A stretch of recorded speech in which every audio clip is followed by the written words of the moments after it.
لامپ‌های روشن و خاموش. چند ماه پیش عصر پاییزی خونه تنها بودم. داشتم تلویزیون نگاه می کردم. هوا کم کم داشت تاریک می شد. رفتم همه لامپ‌های اتاق‌ها و حیاط رو روشن کردم. دوباره اومدم تلویزیون نگاه کنم. بعد از مدتی ناخودآگاه احساس خوف و ترس کردم. در حالی که بارها و بارها من روزها و شبها خونه تنها مونده بودم و این اولین بار بود که بی دلیل می ترسیدم.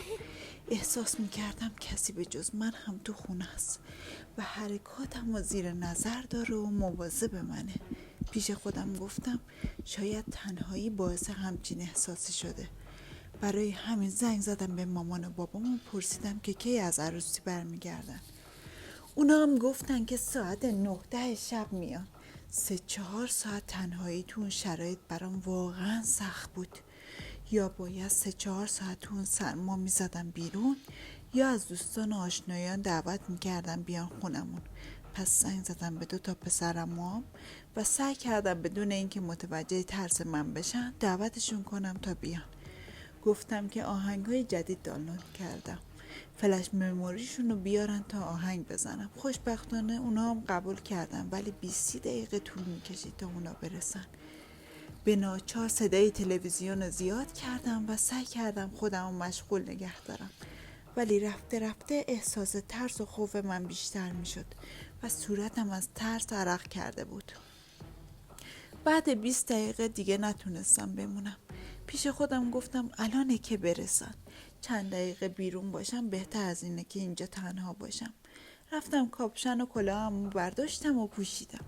چراغ‌های اتاق رو خاموش کردم، فقط چراغ حیاط رو روشن گذاشتم. اومدم در حیاط رو باز کردم، رفتم بیرون. تا خواستم در رو ببندم پسرمون داد زد نبند اومدیم. بعد سلام و احوال پرسید جایی میخواستی بری؟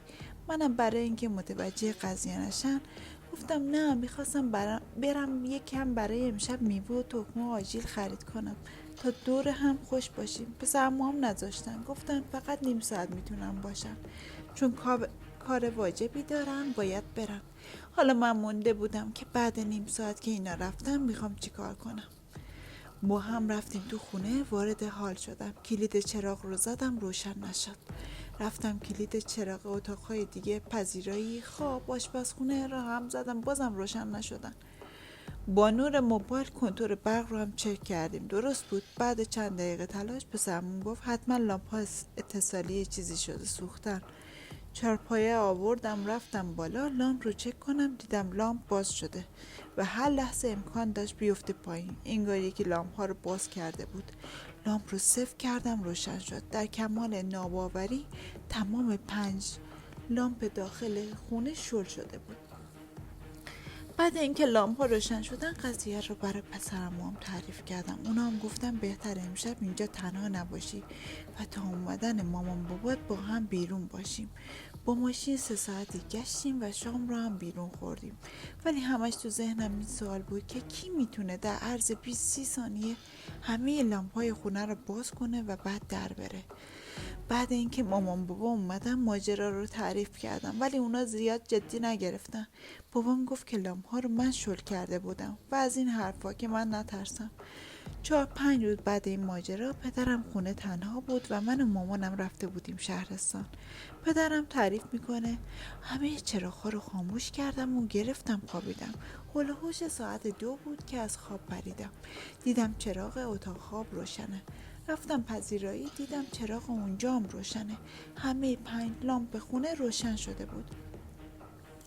بابام میگه زیاد جدی نگرفتم. گفتم شاید از بس خسته بودم یادم رفته خاموش کنم.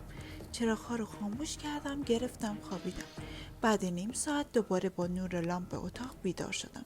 بازم همه لامپ‌ها روشن شده بود. این بار رفتم آشپزخونه، یه چاقو برداشتم.